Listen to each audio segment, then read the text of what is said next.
Hello everyone, good evening and welcome to today's talk. So my name is Kirtana and I'll be your moderator for today.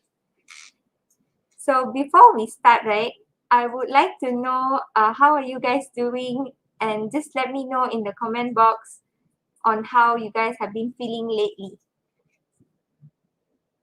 So, cause I believe most of you guys have been going through exams, and exams is coming around the corner. So you might have been rushing to complete your assignments, and it might be a very hectic week for you guys.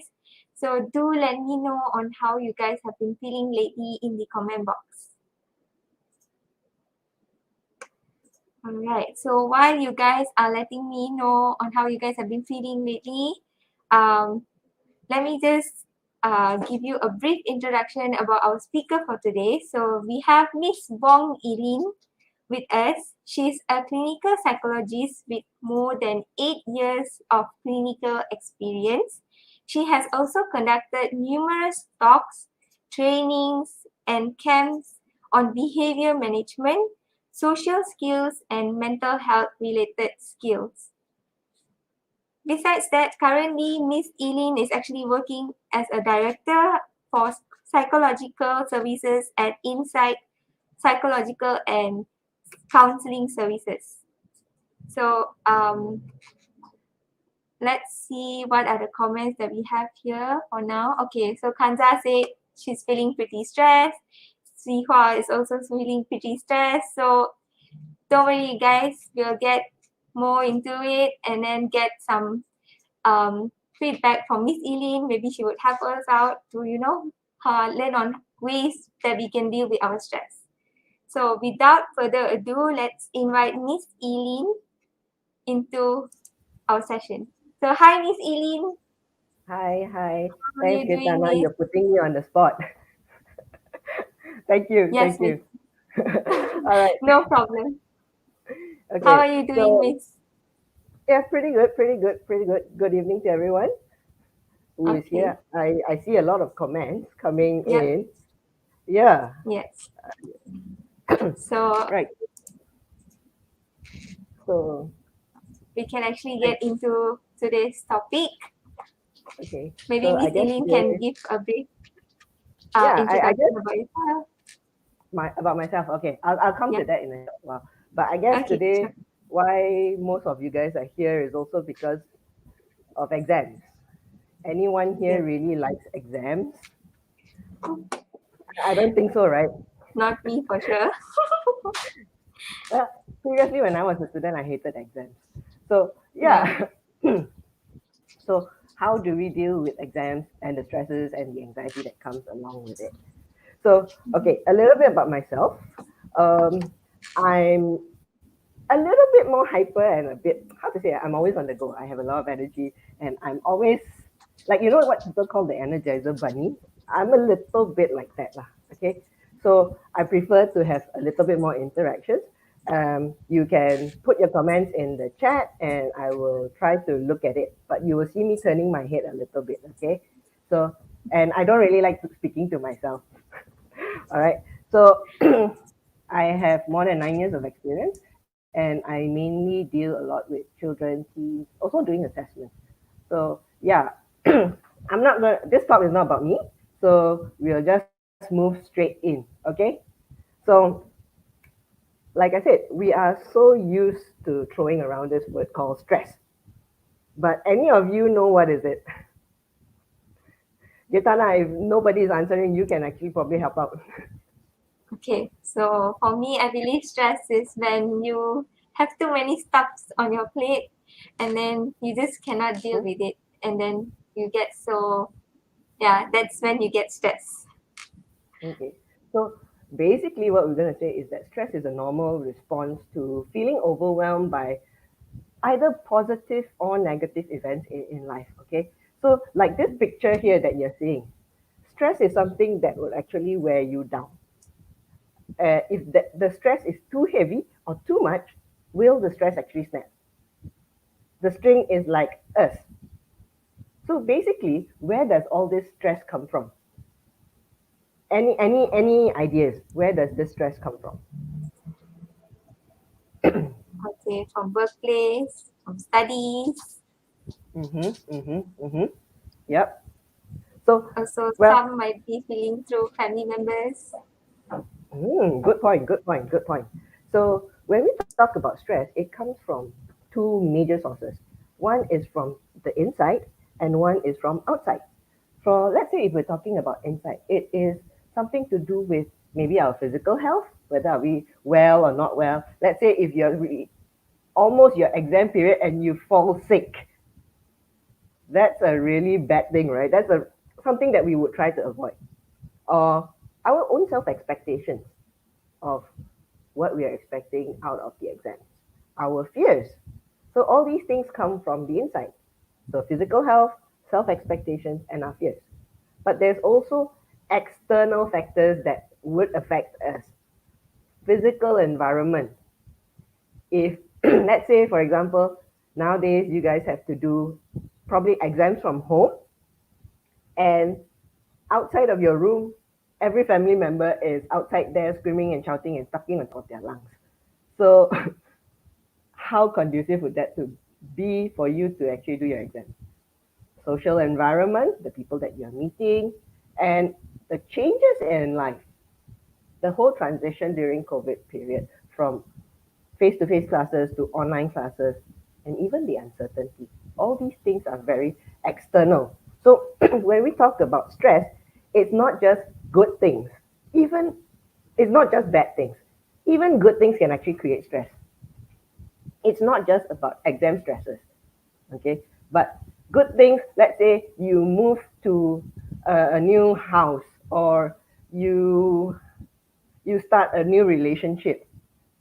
Those things are good, but does it mean that it's no stresses? Okay, so why I'm talking about stress in the first place is before we actually go into why we're feeling that way, we need to know what is it that we're up against, right? Okay, so we all need a little bit of stress, a little bit. Okay, we all need a little bit. So if we don't have stress at all, okay, Tana, let me ask you a question. Okay, let's say, I right, mean, if your lecturer gives you an assignment with mhm. no due date and Yes, no penalties whatsoever if you don't submit, will you actually submit that assignment?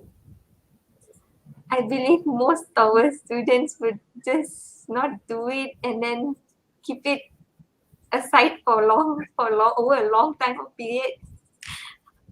And probably not even submit, right? Yep.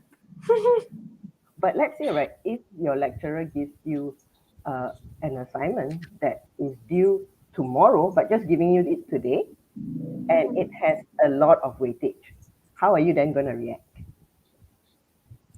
Mm, definitely, it will be very stressful, and we will chase according to the deadline. Yeah. And if the deadline is tomorrow and today you already have a lot of things to do, what are you going Yes. to do? Um. You'll be pulling your hair, right? I might go crazy. And probably snap at everybody that is around us, Yep. right? True. So Agree. that's the thing. When it comes to stress, there are different kinds of stresses.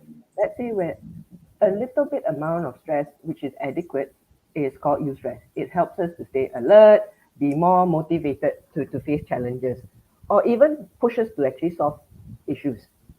But if it becomes a distress where it's too much, okay, we start to have pain and we start to suffer.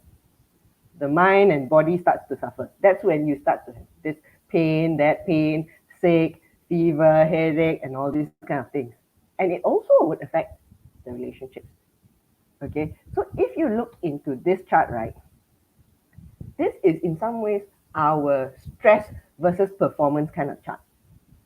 When it comes to studying, a lot of students would say, no lah, I'm not pushing hard enough. If I push harder, I will do better. So a lot of the times, students who push, I said, I push, push, push, push, push. This is the stress line. This is your performance line. So let's say if you push yourself to a certain level and you're here, yes, your performance would increase. However, if you push yourself beyond a certain line, does it actually increase your performance? Right? Does it really increase your performance as how you think it would? So, but the thing with this stress curve is everyone has different tolerance, different kinds of stress tolerance. Okay, where this curve would be different for everybody. Some people, their stress curve would be here. Ah, yeah, sorry. Sorry. Some would be here. Some would be even further down. And some would be even lower. So it does not mean that everybody has the same level of tolerance. So let's say, right, if you study and you say that I study um, from morning till night, then it makes my study performance at the peak. But let's say for me, if you were to put it in my own shoes and I were to study like you, it does not necessarily mean that I would be at my peak performance. Okay?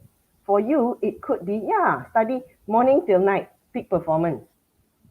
But for me, if I were to study from day till night, probably it would be somewhere here already. And I will not be able to take it. So then it creates more issues. Okay, so this is something that as students would be important to know. What is our optimal level of functioning? It's not just because people say, oh, we must study for exam, we must do this and that. So we continuously push ourselves. So that is why I would say that this is actually important for us to know where is our own limit. Okay. So, okay. Especially if we have crossed that line of our performance, when we start to feel overwhelmed, we would start to react. Okay. When stress is too much, we start to react. So the thing is, when we start to react, do you know, let's say, like, I know this car clutch thingy is not common anymore. It's not as common as now because now we only have two, right? Okay. But this would actually be a more accurate representation of how things would be like. Okay. Let's say when we are too stressed, there are three ways of how we would actually tend to react to situations. The first one is like when we tekan the minyak all the way down and we go, the foot is on the gas, where we are actually very irritable, very angry, very easy to lose temper also. That is when we are too overwhelmed, we may react in this way. Or the other way is that we could actually straight away jam brake and not move at all, where we will withdraw from people, lack that motivation to do things, we don't have the energy to do anything, and we even procrastinate. Okay, so put on both. That means your brake and your minyak together at the same time. Then you will become like Tasmanian devil. Do you all know who is Tasmanian devil? I think you all know, right? Probably I'm not that old to know this cartoon. Okay, so Tasmanian devil is that thing that swirls, keep rounding and rounding. So it seems that when we are stressed out, we are freezing and we are feeling very tense and not moving. But on the inside, we are actually like a volcano already. So whoever that comes near, even though we are not responding, will have collateral damage, so to say. Okay, so where we need to be aware of how our reactions are like. So now I'm going to move on to something that for all of us to actually try to spot. How stressed are you guys? Okay, how stressed are you guys? I know some of you are already having exams, some in the midst of it, plus minus, or some going to have exams. So how stressed are you? How do we know if we are stressed? Basically, right, we can look into our own body as a sign. Our body is actually a very good thermometer to tell us whether are we okay or are we not okay, because it shows. You know, when you take that thermometer and you put on your head, now with the digital one, right, and you put, there's going to be red, green, yellow, or red. but our body actually shows you through the reactions. Okay, when something is wrong, then we will see it. You start having this physical symptoms. You start having pain, something sick, stomach upset, sleep problem. You cannot sleep too much, feeling headache, feeling very tired most of the time. Okay, so a lot of the times, right, you see, right, when we are looking into physical signs of stress, okay, when we look into physical signs of stress, people are more accepting. So when you go to school and you tell your lecturer, "Hey, today I'm not feeling as well. I'm feeling sick," it would be technically more acceptable as compared to telling your lecturer that I'm feeling very anxious. I cannot do this thing. That is the trick. That is I would say it's the trick. That is the issue that is going on. A lot of times the physical signs are more accepted compared to other signs of stresses. So when we look into behavior wise, how do we know we are stressed? We feel more nervous all the time, hands sweaty, increased use of substance. All of you here are already of age of drinking, right? And smoking, right? So yes, sometimes we will drink a little bit more compared to how we used to. Or procrastinate. This one, I'm the queen of it lah. I procrastinate a lot. Procrastination is when we start to see something that is very difficult for us. We perceive it as something difficult to manage. So we would tend to put a hold to it. Or our behaviors can also be getting easily angered, very easily triggered. Some females will tend to stress eat, where you could, when people are stressed, they either eat more or eat less. So, but then when it comes to eating, I guess a lot of people do stress eat. But some people, when they're stressed, they don't have the appetite to eat. Okay, so these are more physical in behavior. But I'm going to move on to the next one, which is something that is more hidden, where people don't really see. On the outside, we cannot really see it, which is the emotional and cognitive part of it, where we start to feel low motivation, feeling very sad, depressed, angry, and a lot of times attacking ourselves, feeling bad about ourselves. When cognitive, this part would actually affect students a lot more. Okay, because when we are stressed, we would feel very confused. A lot of the times when I want to study, the more stressed I am, the more I don't know what I'm studying. I cannot remember what I'm studying. I don't know what's going on. Even though I'm sitting in front of the book the whole day, but I feel my mind is empty. So there's a lot of racing thoughts, a lot of worry. Oh my goodness, what if I fail this? What if I don't know how to answer? There is a lot of negative thought, and it makes us very forgetful and even disorganized. As much as we want to, somehow it's very hard to wire that line, because when we are stressed out, it's like it also wants your attention kind of thing. So it's very difficult to actually manage both together, right? So how does it affect us? So when stress is not really managed, it comes up and affects our personal life, social life, occupational. In this sense, for you guys, is studies. To a point that when it increases and increases so much that the stresses, we can feel it even without an actual stressor happening. Okay, we will still feel very stressed out even though nothing is happening, because after it is prolonged, right, then it becomes something like it's so used to it. And when it comes to a certain point, it also affects us and creates a lot of other mental health issues. Depression, anxiety is one of it. So when imagine a person on a tightrope, Okay.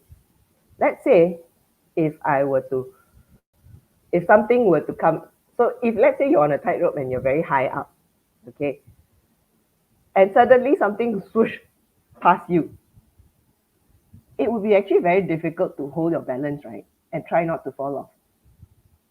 But if one comes, you would still be able, you may be able to actually manage it. But if these kinds of distractions keeps coming in front of you, it would be actually very difficult to hold that balance. And when we are off balance, the chances of us falling apart is way higher. Similarly to, like, okay, for example, um, I think all of us also have drink before, like, soft drinks. Okay, I'm not going to say any name lah, okay, because there's no brand. But then all of us has drink soft drinks before. Okay, so let's say if I give, let's say for example, Gitana, I give you a bottle of Coke, Mhm. and but this bottle of Coke, before passing it to you, I've already shake it like super a lot, and I pass it to you. What would Okay, happen when you open it? there won't be any gas in it. Huh? No Oh, guess. When I shake no, it and I the just pass bottle it will to explode. The can will explode. you. Okay. But if I don't shake it and I just pass it to you, what will happen? It will be smooth. No No, gas no will issues, hold. right? No No issues, overflow. right? Yeah, yeah. Okay. So you see, right? The thing is, the Coke bottle is similar to us. If we are constantly being shaken, then whatever that comes, even the simple action of us doing something that we are so used to doing, would also cause us to explode.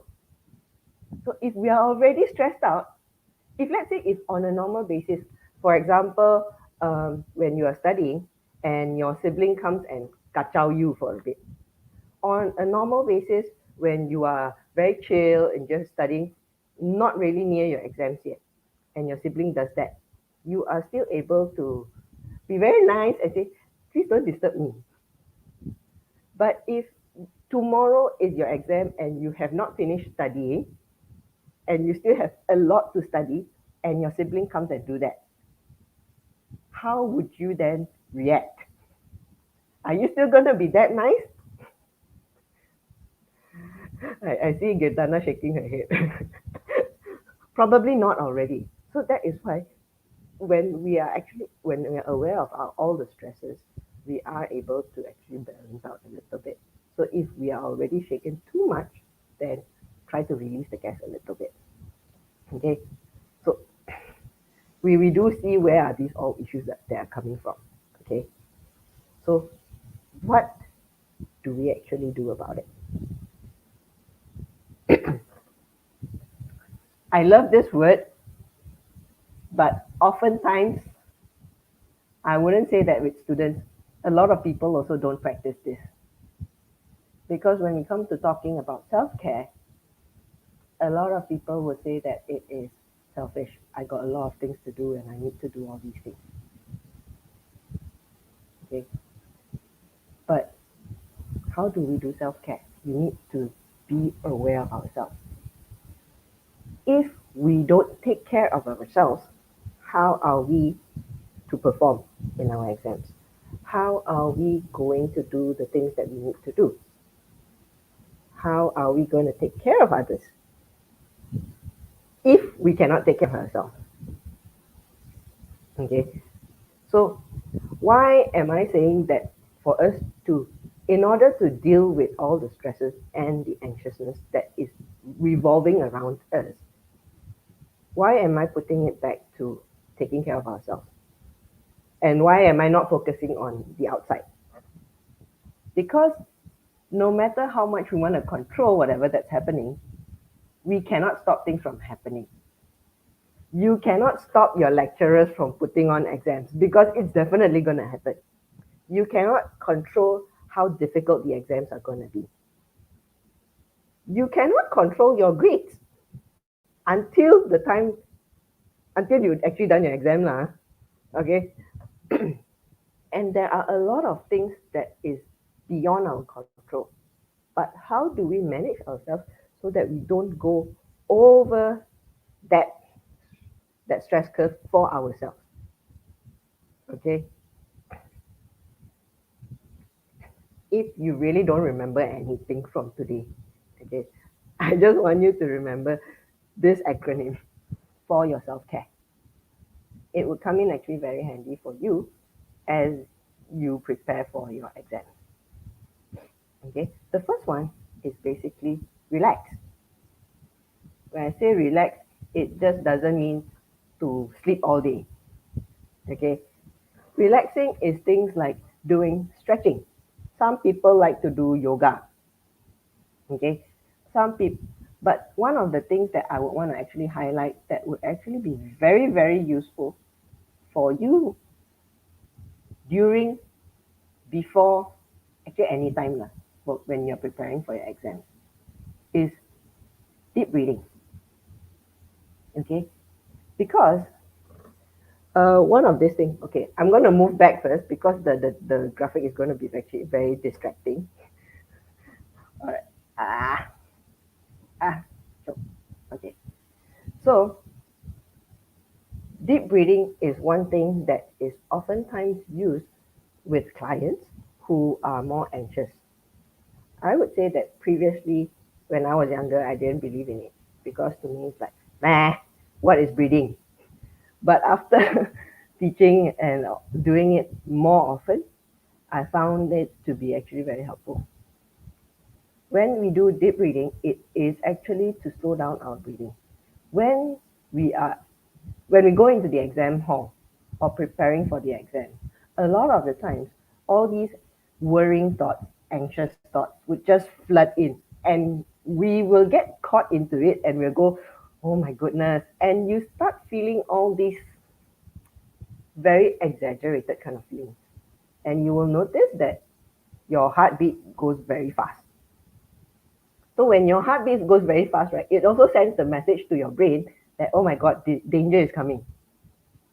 And then you start to process that even more. So with deep breathing, it is technically to slow down this whole process where we focus on our breathing. And when we breathe in, it's all the way into your abdomen. So imagine your abdomen is like a balloon. So when you breathe in, your abdomen comes out, expands. When you breathe out, it deflates and goes in. So when you do deep breathing, it is basically to focus and follow your breath in and out. As compared to just, when I say deep breathing, it is not like after you run a sprint and then you go, that's not deep breathing.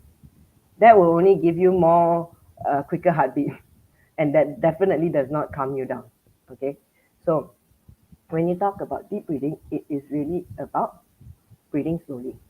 So if you look at that circle thing that is expanding and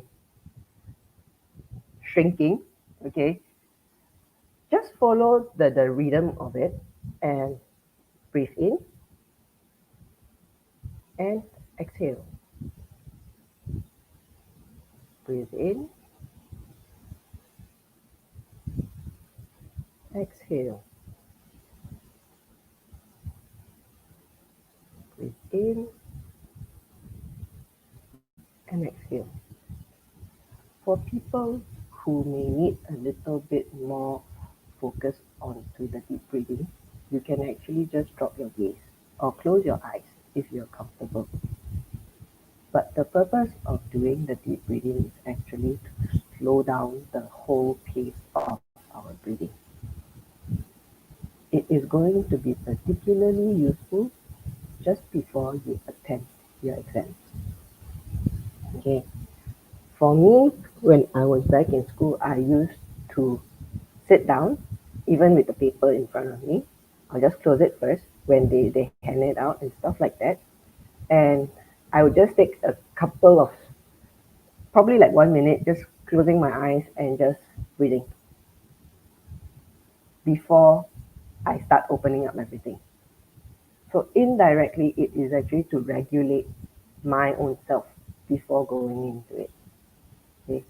Focus on your chest or your stomach moving up and down. Just distract yourself to that part of it for a bit rather than focusing on, oh my goodness, I'm going to fail. Oh my goodness, I don't know how to do this and that.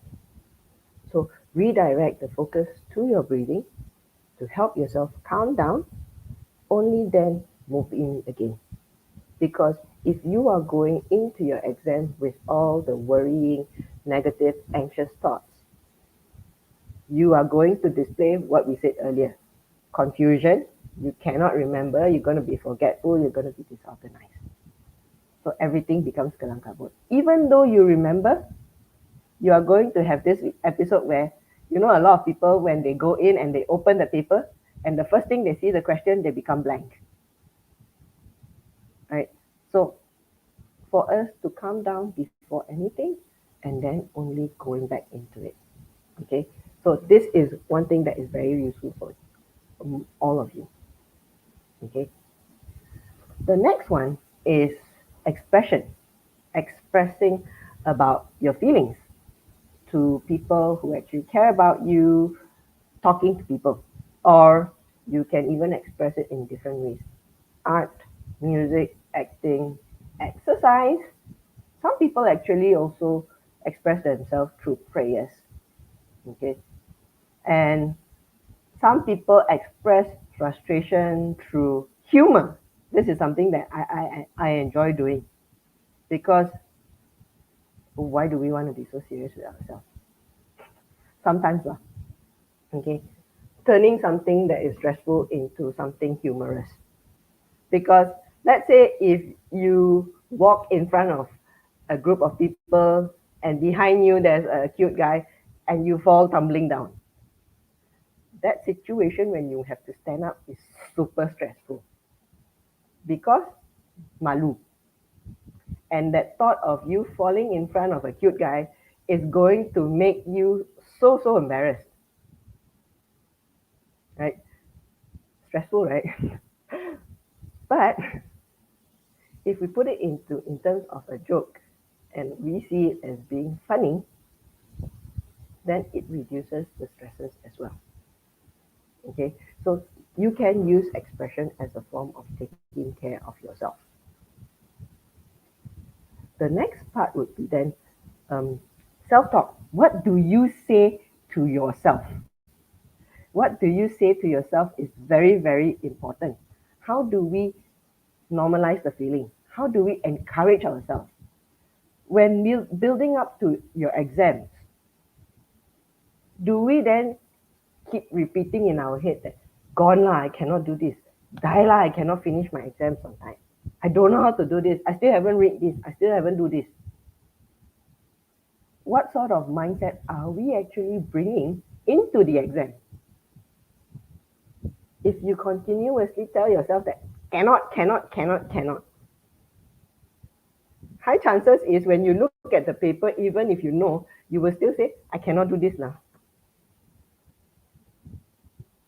So when we want to do self-talk, it's not just talking out to ourselves like that, but which some of us do it. It is more of how do we encourage ourselves? How do we normalize our fears of the exam? How do we reframe some of these negative thoughts that we have? Yes, yeah, last time I didn't do as well. But now is a new round. I do have a chance of actually passing.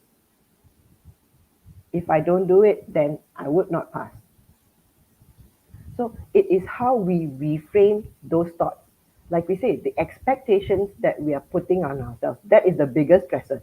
I saw somebody said that our overthinking and our expectations of ourselves is the worst part of it, which I agree. Because ultimately, we are our own enemy. Okay?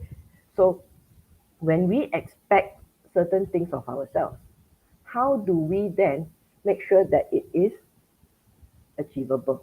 How do we make sure that it's something that we are able to do and we're not shooting for the sky? Okay, so how do we self talk ourselves into being able to do certain things? This is like your personal cheerleader kind of thing. Okay. And the last one would be taking a break. It can be, when was the last time you actually just walk out of your house, take a look at the scenery, and just stare at things? When was that last time? Can any of you remember? Especially now with exams, I would say that a lot of people will say that, "Aya, no time lah, no time to do that." Chetana, when was your last time going out and just really just taking a look at the scenery and looking at things? Actually, I just went last week, but then Oh, still good. I had things going on my head, so it wasn't really a relaxing one. Mm. So indirectly, right, you are going out and looking at the scenery, but in your head, you are seeing all your problems Yep. as compared to actually looking at the scenery. Yes, correct. In some ways, you are mindful, FULL, as Yes, compared to being mindful, FUL. correct. So when I say taking a break, it's really letting it out, letting it go, being present and looking at just processing what is out there. To switch that how to say, switch that attention. If you are constantly looking at the same thing all throughout, if you stare at, let's say for example, I'm just going to use for example a maths question. If you stare at that maths question for 4 hours and you still cannot get the answer, will staring at it for another 4 hours actually give you the answer?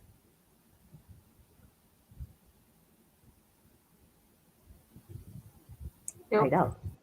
No, right? So going out and looking at something else and moving away from the task and coming back would actually be more helpful, where you would get new perspective of things. Okay. So it really is taking a break, enjoying the moment. Okay, enjoying the moment. So people can dictate how you should study and how you should not study. But I would say it all comes back to your own stress curve. How well are you able to actually manage your own stress? There is no one way to say how you should study. Some people would need to study a lot in order to get to a certain level. But some people don't really need to study to get to that level. Okay? As contrary to what our parents would always say, that when exam time, faster study, go and study, go and, why are you not studying? When we are playing games, go and study, why you're not studying? Right? So, but it does not apply to everyone. That's the thing, it does not apply to every one of us. When I was studying, if you were to ask me to sit in my room and study that whole day,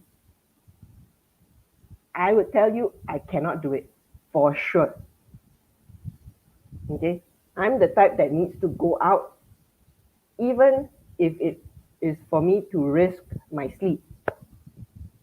I will still go out, have fun with friends, and then come back and work and do my stuff, because that is the breather that I need for myself.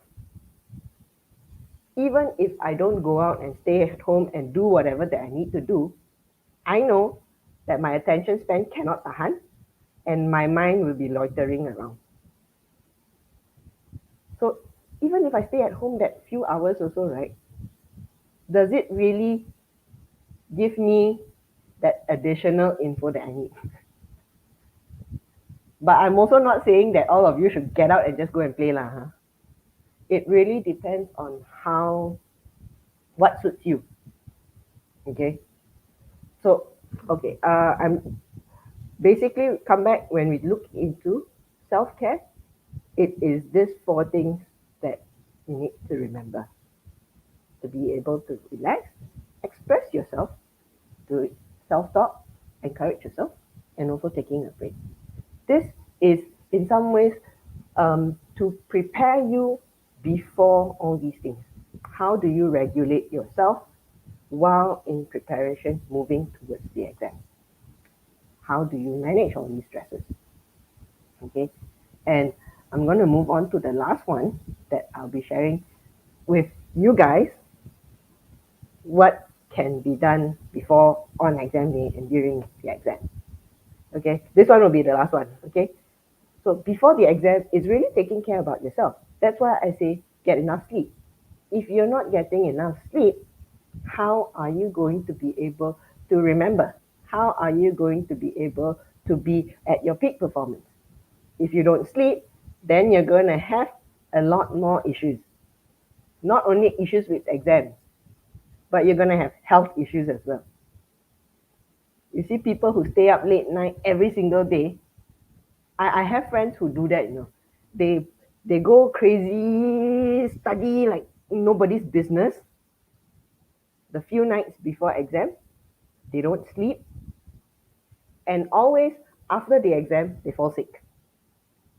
That is the time when you actually want to go out and play, but you're sick. So tak jadi main. Okay. So plan ahead, revise. Make sure you get enough sleep. And this is very important, which is setting achievable goals. When I say setting achievable goals, it means that we are not setting it too high for us that we feel it is not doable. If you are constantly getting around 50s in your exams, and right all of this sudden, I want to get all subjects 90. Do you think that it would be actually achievable? Because when you're getting 50s, it does not mean that you're not studying. You are already studying day, night, pushing yourself, doing a lot of exercise, doing all your lectures and stuff like that, but you're getting 50s. Would it then be an achievable goal for you to set in the next exam of wanting to get 90s and above? Do you think it's doable then?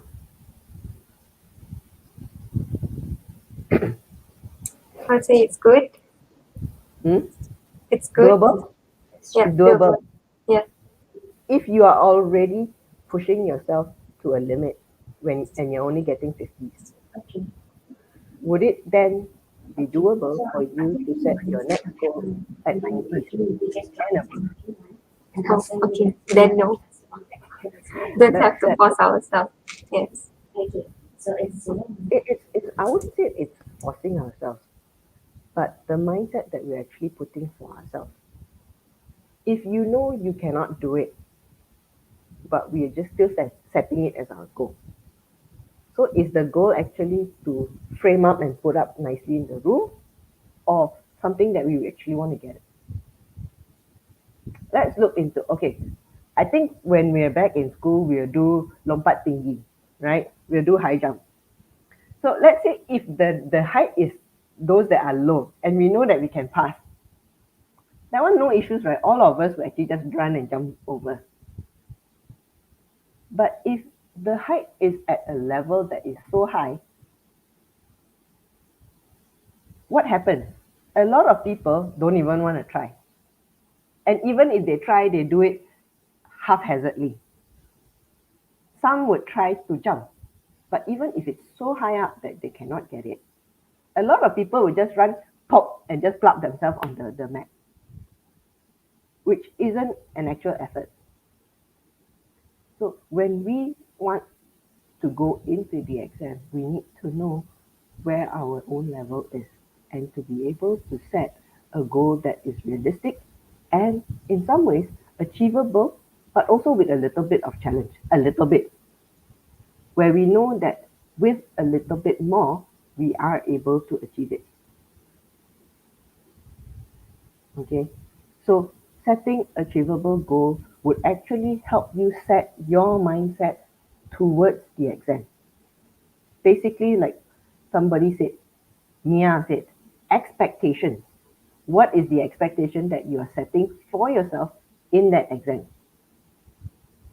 Okay, it's not the It's not the expectations of my father, my mother, and stuff like that, It's not what they expect you to be able to do. But if you find it difficult to achieve, how are you going to be able to get past that? Okay. On the day of the exam, pre-plan everything, try to reach on time. If possible, avoid stressful conversations that would trigger you and go boom. If not, you're going to be like that Coke bottle. Lah. Avoid thinking of what has passed. Okay. Even though this is like your third, fourth time repeating or whatever thing, right now you have not gone into the exam. Your results may still change. Okay. You have not done it. Your results are not fixed yet. So right now you have this chance to try to give yourself a 50-50 chance of doing it well. Okay. And during the exam, practice your breathing to remain calm and focus on doing your self talk to be able to encourage yourself to focus on your paper. That part of not paying attention to other people is, in some ways, you put yourself into that bubble and just focus on whatever that you're doing. However, let's say, I remember when I was studying, where the people around me would keep on asking for papers. They write so long and then they keep asking for papers, booklets and booklets after booklets, and keep writing. Especially when people are finished and they hand up, that will make you feel very stressed, right? So I used to be very affected by that. But then as it goes along, I find myself also don't have time to actually pay attention to them, and I was focusing really on my own stuff. Okay, so the thing is, when you're doing your exam, it has nothing to do with other people because they are doing their own exam. How you fare is based on how you do it. It has nothing to do with how other people or how much other people are writing or how little or whether they are sleeping or not. It has nothing to do with you at that point of time. Okay, so all these is a real preparation in order to move towards the examination. Okay, let me share my funny story, or some people that would actually feel very weird about it, in terms of how do I deal with my own examination stresses. Back then when I was studying, I'm okay lah. Let's make it very general lah. I used to study my undergrad in a Chinese-based university. So when it comes to Chinese-based, I don't mean to be racist or anything, but Chinese may tend to be a little bit more kiasu. So this place has, each time when it comes to exams, the moment you step into campus, left, right, front, back, everywhere is people sitting down with their books studying. Okay, they are studying either by themselves or in groups everywhere around campus. How would you feel entering campus on exam days like that? Jitana, Even more stressful, miss, honestly. right? Yeah. So there are some people who would actually go in and sit together with everybody else and study. There are people who would actually come into groups and discuss, hey, what is going to come out? Is this going to be this and that? Have you studied this? Have you not studied that? So that was happening throughout. Okay. First few times, I was also one of those that will actually go in and just listen to what people say. But I very pantang when people ask me this question. Hey, you study this thing already? Ah?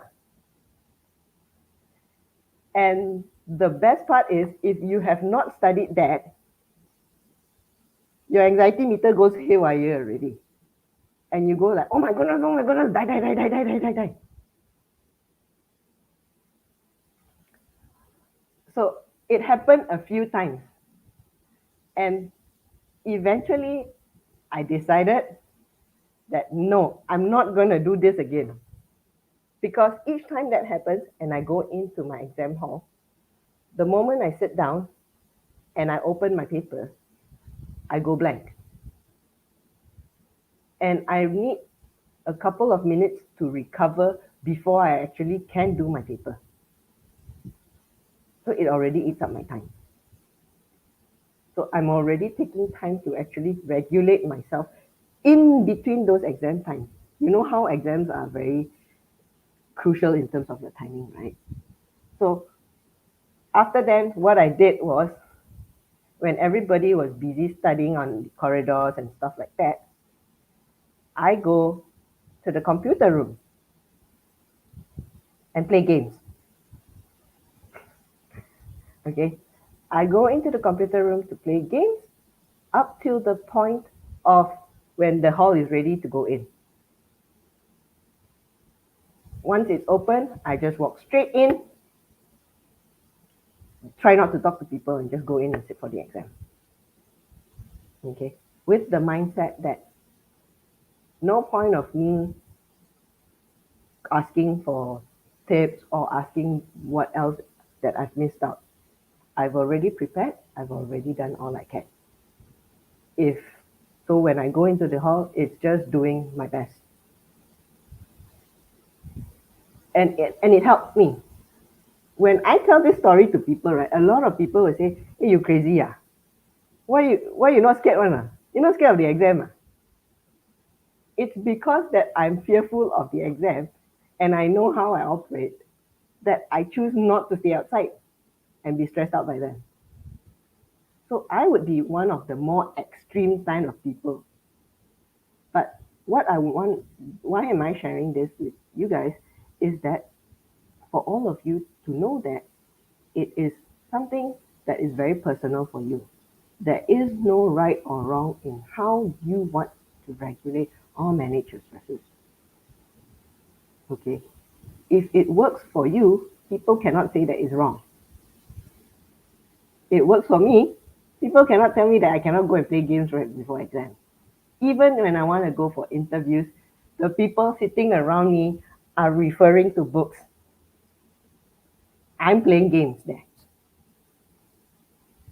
So that is a different kind of way lah. Okay. So use what suits you best. All right. So I guess that I will end for today.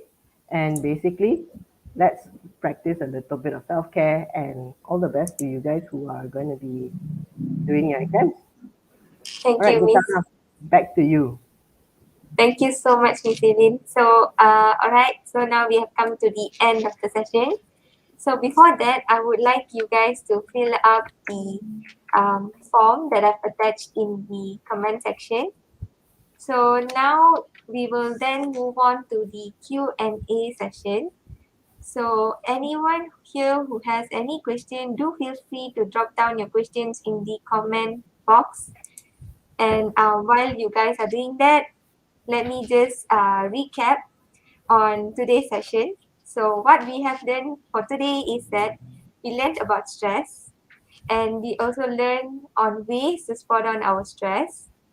Besides both physically and mentally, and also make sure to rest, which is relax, express, self-talk, and also take a break. So make sure to practice these key terms so that you guys would feel a bit more better and relief free when you go for your exams. Okay. So to any one of you, anyone from the floor have any questions, you can always ask Miss Eileen here. And okay. I see someone saying that my friend keeps telling me they are nervous and they start to make me Makes me nervous. feel yes. Yes, I, that's I, what I I also guess go through. I guess that happens quite a bit, right? Yeah, And agree. it is actually quite common where so to me that is why I would avoid and I would move into somewhere else. But the thing Yes, is if we are prepared and we do our own background homework, then it also reduces how stressed we are. with the Mm-hmm. proper expectations that we're setting, then it actually will be helpful for us. Okay. With me going Right. into the exam, I don't expect to excel 100%, right? Yeah. If you're expecting True. that, then yes, your stress when you go in and your anxiousness will be skyrocket high. Yeah. True. Agree, Miss. Okay. If let's say no one here has question, I have a question for Miss Eileen. Yes. So, okay, Miss. So, what would be your advice for those of us who finds it difficult to complete an assignment, which is okay, which is difficult already, and then we start procrastinating? So, what would your advice be for some of us? Mhm. Sounds like how to say it. It sounds like a task that is something that we want to try to avoid. It sounds so difficult that you guys want to avoid that What? task Yeah. that you procrastinate. And I guess Yeah. it happens, it does happen, especially when we perceive that the task is not doable Yeah. or very, very difficult, that we try to push it. Yeah, tomorrow only I do this, tomorrow only I look into it. Okay. But one thing that would actually be helpful for us is by breaking it down into smaller pieces. Mm-hmm. As difficult as it is, there are going to be parts that is smaller or more easier to go through. Mm-hmm. Let's say like in an assignment, I wouldn't say from the head to tail is going to be super difficult, right? There are Agree. going to be some parts that are more doable. So we could start off with those parts or and then only looking into the bigger parts where we break it down even further into smaller parts. Why we are feeling overwhelmed is because we feel that it's so huge that I cannot do it, Great. Yeah. right? So we break it into smaller compartments and then only attempting it. Okay. Okay. You ask the right person lah, because I also like to procrastinate a lot. Yes, I also do that a lot. Mm. That's So why I the asked the thing, question too. yeah. So the thing is, that's why I would say when we procrastinate, it is how do we then break it out into smaller pieces. So let's say if we don't feel like doing it also, right, we will be able to push a little bit just to get that small part done. Right. Mhm. So at least we are making a little bit of movement rather than nothing. Progress. Yes. Like, Correct. okay. Yeah. All right. Thank you so much, Miss Eileen. Thank you so much for today, for joining us today, and then also for providing us with such an insightful talk. So also thank you for everyone, for those of you who have stayed with us and watched until the end. Any last words from Miss Eileen? I would say those who are going into exams, make sure you take care of yourself before you even go in. Okay, it's important that you are able to help yourself regulate, calm down, to have a clearer mind in being able to actually attempt your exams with your actual potential. Okay, Yes. all right. So good luck, everyone. All right. Thank you so much, Miss. All right. Take Okay. care All and right. stay safe, Uh, everyone. Bye. Be safe. Bye bye. Bye bye.